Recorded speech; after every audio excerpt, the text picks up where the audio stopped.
Hi everyone, welcome again to Making Kye, my channel about Tantra, the Kundalini energy, and breathing.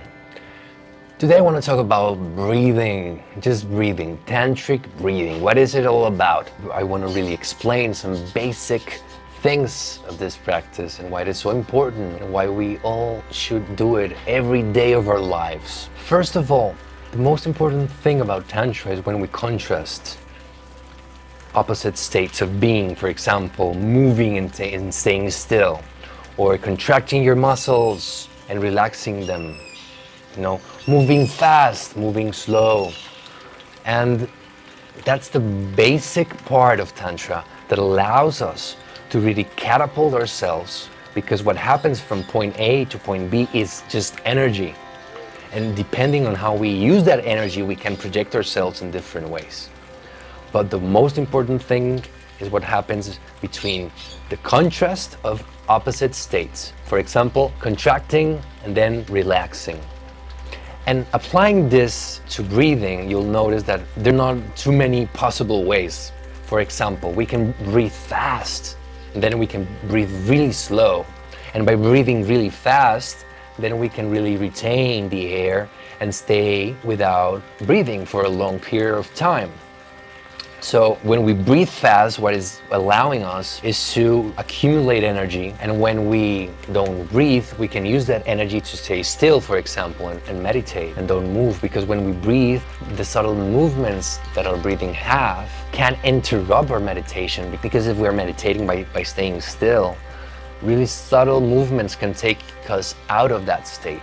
So we really want to be in total stillness, and we breathe fast first, and then we retain the air and breathe slowly for us to really be able to stay in stillness. The other thing we can do with breathing is obviously taking a deep breath and using all the capacity of our lungs, of our cavity, our breathing cavity, And the other thing is empty completely that cavity, right? So it will be a deep breath with all of our belly out and exhaling to the point where we are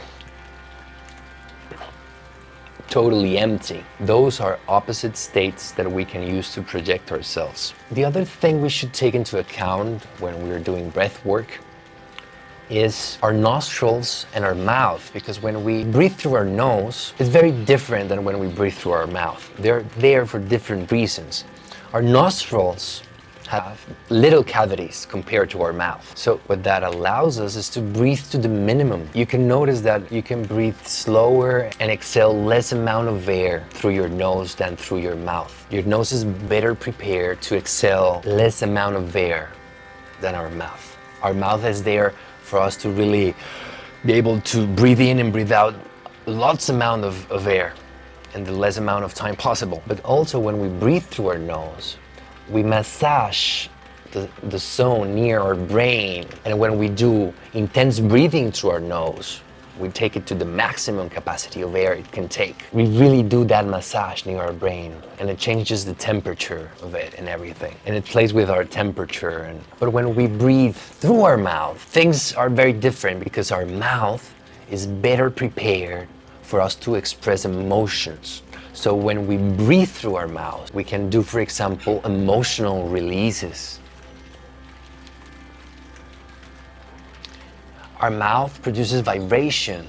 Our mouth expresses emotions through the meaning of what the mouth is saying, or to the tone of how the things are being said, or how the sounds are being made. It doesn't have to have words or anything, just sounds. So one of the most beautiful moments to use our mouth is to express emotions through breathing. And you can also do that through your nose. You can express emotionally through your nose and have an emotional release, for example, through breath work through your nose, but it won't be the same as how your mouth can deliver and express the same thing. So I often see people ask, where should I breathe? How should I breathe? Should I breathe through my nose, through my mouth? You should use them all. They are there for us to use them, even in the same exercise. These mechanisms are in us beyond any technique that you can encounter out there, any pose of yoga or any type of breath work. No, these are basic things that we have inside and that we can use at our discretion. So for me, this is the most important exercise in this channel. Breathing fast and then breathing really slow. Because what that allows us is to really feel that first dimension of rejoice and relaxation that happens when we breathe correctly and we energize our body and receive that energy with all the heart of our being. Because it's just beautiful. You just feel rejoice every single part of your body and every single part of your soul. That's why I'm here explaining this. So the other thing we can contrast in breathing are the patterns of the breathing, the rhythm that we are using in our breathing, because those patterns also affect and change everything. If we breathe da da da da or da da da da da da da da da da da da da da da, and then we do a very slow breathing, we inhale through a minute and then we hold the air for another minute and then we exhale to another minute, They're very different things. For example, when we breathe fast, when we do fast breathing, usually is to energize. Usually is to get a huge amount of energy in our body to later project it in some way, to project it in movement or being still. But notice if you take a deep breath and you want to start doing slow breathing from the beginning, that you'll feel that you need air, that you're not feeling comfortable in the exercise because your body needs air, it needs to breathe beyond that slow cycle of breathing you're doing. It'll be really uncomfortable. For us to really do those slow states of breathing, we have to do fast breathing first to really oxygenate, to hyperventilate, and really get all that energy into us, and that energy will stay there accumulated. And then when we do the slow breathing or we hold the air and we don't breathe, we can stay there because we already took the amount of energy we needed and it's there. That's why we do fast breathing. For example, if we want to stay still in meditation, we should first move a lot, jump, exercise, do fast breathing, and after moving all that energy, we can sit down and really relax and find stillness. Because if we try to find stillness and we have all this anxiety inside and we haven't worked out what we should work out in the day, well, it is uncomfortable. We get lubricated when we prepare ourselves correctly with Tantra to project ourselves in different ways. In this case, meditation and stillness, well, there are things that helps us to do that. For example, doing intense breathing first and then breathing slowly. And that's a technique for us to really connect to our stillness in longer periods of time. And if we go deeper in the exercise, everything will be more malleable.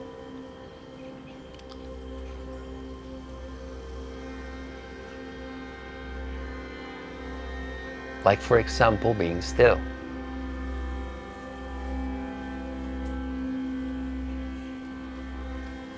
So that's pretty much it. The idea of the tantric breathing is basically using opposite states as a form of producing energy. So try to understand this in your body, to produce energy, to catapult ourselves, to get all that vitality that's there for us, to harvest consciously. If we don't do this consciously, well, our body will go in its own nature, our breathing will still go, it will still be there, but we won't feel all that dimensions of rejoice that are there for us. So it's very important that we do this. But the most important thing also is your attention. If your attention is elsewhere, well, that's not good. The idea is that your attention is in your exercise, in your breathing. And what I really recommend everyone is to try to remember the most you can each day to breathe consciously. To remember that we have to breathe consciously, to take control over our breathing and breathe in conscious patterns that we select, and we do that. But the most important thing is to remember to bring our attention to the present moment and do the exercise, because if our mind is elsewhere or in the problems or of our lives or whatever is happening, we won't breathe consciously throughout the day. We really need to teach our body to do this, to remember it, to feel the thirst for it. Because when you start doing it, you start feeling this thirst to do it because your body gets energy from it. It's like food, and you feel good when you eat food and you eat nutritious food. And you want more of that. Your body says like, I want more of this. It makes me feel good. The same happens with breathing, and that thirst or that hunger for it happens. So the first thing we have to do is to bring our awareness and take control of our breathing the most amount of time we can each day. And that's difficult. Remembering that I have to breathe consciously is difficult. That's the first step, to bring that awareness, to bring our mind and remember, yeah, I have to breathe consciously. Let's take control of our breathing. Yes, wow. And that's it. Things happen when you do that. And the idea is not just to breathe consciously always. The idea is to watch also how we breathe unconsciously and be aware of it. That's also part of the exercise. The thing is, in life, we don't have so many things we can really control. There are few things we can control. The rest is like a movie. We can alter it if we make actions, but we cannot really change the world immediately, at least. We have certain mechanisms we can change in ourselves that makes us action in several ways, and those actions can change the world. But what we control is not that huge of things. And in our body, well, we not only control our movements, but there are other things we can really contract and relax for us to catapult energetically. And that's basically Tantra. And what I really want you to do today is to focus that on breathing. So that's why we're gonna do this next exercise. So thank you, and be prepared for this, because you're gonna love it. You're gonna feel awesome.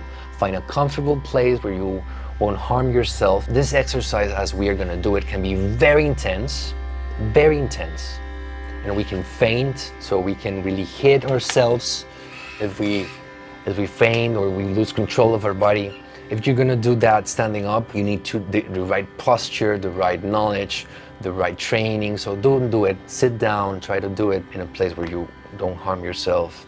And if you feel you're gonna go to the floor, try to use your hands to not hit yourself, okay? Thank you. Thank you for being here, and I hope you enjoyed the next exercise. Okay, let's begin this exercise. So remember to have a straight posture in this exercise, because that will allow us to really take the correct amount of air. If we don't have the correct posture, we won't be able to breathe in correctly, right? So please have a great posture that will allow you to really take in the correct amount of air. And let's do this exercise, okay? So take a deep breath through your nose, hold,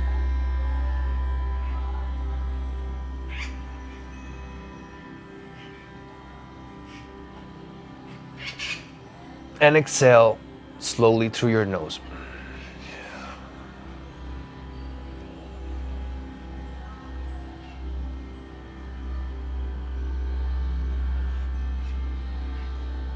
And then we empty completely our cavity.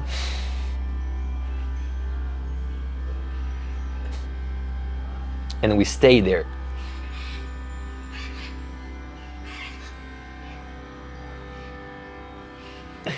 And then we breathe in through our nose, fully in, and we hold.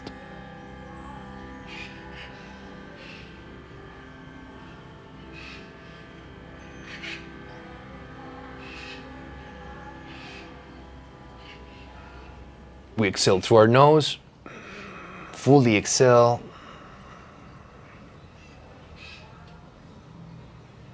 And we empty completely our cavity.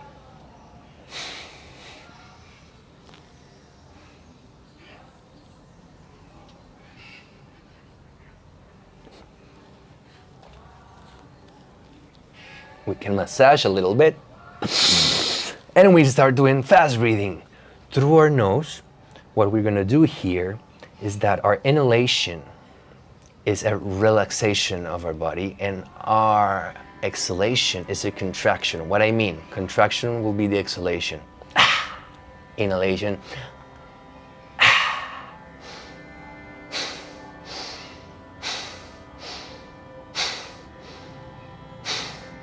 So when we exhale, we contract our belly, and when we inhale, we relax our belly. Even if we do it through our nose or through our mouth, we do the same.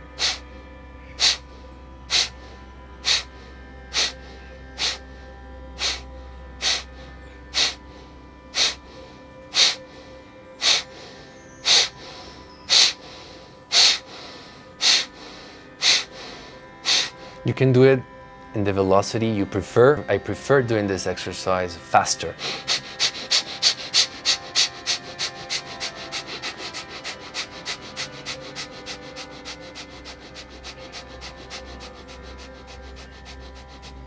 While you do this, you can contract your pelvic floor and really concentrate your attention just on the breathing while we're contracting our pelvic floor.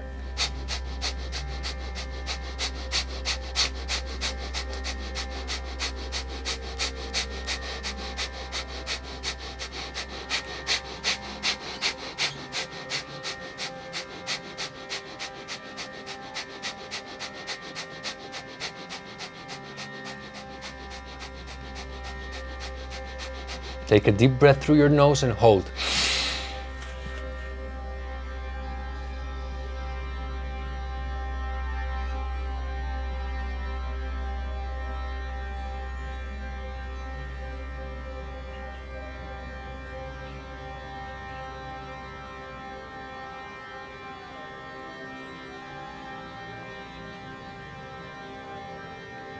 Now slowly exhale through your nose.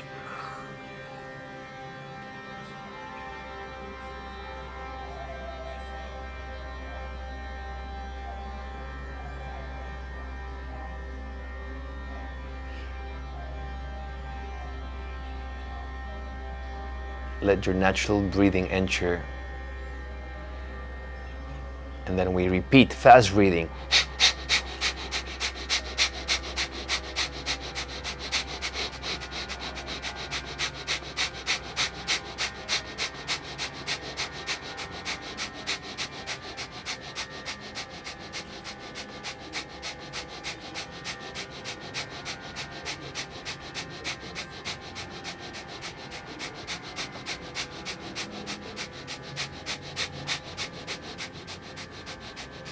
Take a deep breath through your nose and hold.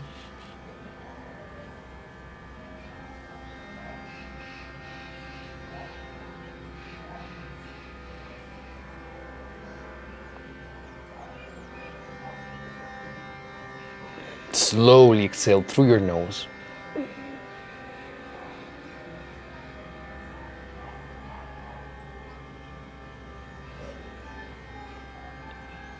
And now we're going to do slow breathing. We're going to wait until we are totally empty of air, and we're going to inhale the slower we can, and we're going to hold the most we can, and we're going to exhale the slower we can, and repeat. Inhale slowly and fully. Take a deep breath slowly, the slower you can.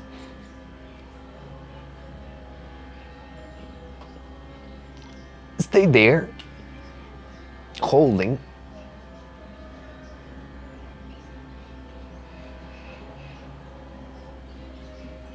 And slowly exhale through your nose.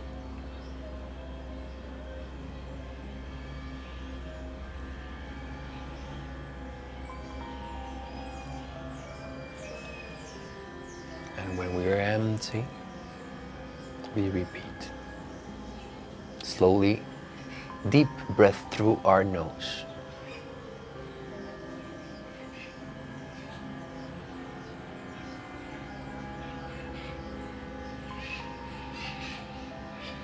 Hold.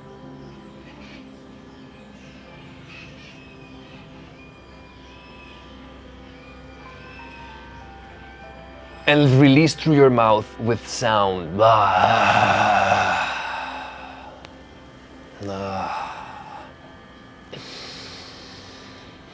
Take a deep breath through your nose and exhale through your mouth, expressing with sound.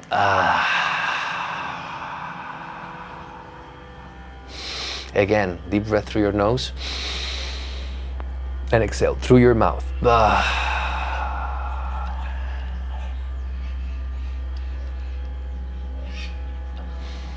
And that's it. That's pretty much the exercise. And this is the basic exercise for me of Tantra that I use to project myself in different other exercises I do. So how you feel? This is a very tiny example of it. If you keep doing this through an hour to 2 hours to 3 hours, 4 hours of Tantra and breath work, it'll start growing and allowing different possibilities in you. Not just this relaxation you're feeling, but go deeper. It allows you to go deeper. Not just have this beautiful sensation in your physical body, but also allow you to really dive in yourself. So that's why breathing and tantric breathing is so important for us to meditate, for us to really project ourselves consciously in other ways possible. And that's it. I hope you enjoyed this exercise. Please share this exercise. Share it to someone that needs it, that's living with a stressful life or is in depression, or just someone that loves all this. Share it, because when we share well-being, we are creating a beautiful web of energy, the type of web of energy this humanity needs right now. We need to construct a humanity that knows how to work with the mechanisms the humans have, consciously, not just paying attention to what's going on outside. That's the mental dimension of our life. And we think that our mind is up there controlling the system, but our mind is just another part of our life. And we can have it at our service for us to be with us and really use it as a tool to meditate, to create, to connect with people, to feel. But you shouldn't allow your mind control you. That shouldn't be the way, and that's what happens in the world. Our mind is up there controlling everything. That's what we call ego. And our mind is a powerful tool that can really harm us. It can be harmful. If we are not conscious about it, it can really harm ourselves. So please also, as you pay attention to your breathing, pay attention to what's going on here. That's the most important part, that we work our attention for us to create a new version of ourselves that don't allow the mind to have the control, but instead controlling the mind, our beautiful mind. Thank you for being here, and I hope you enjoyed this video.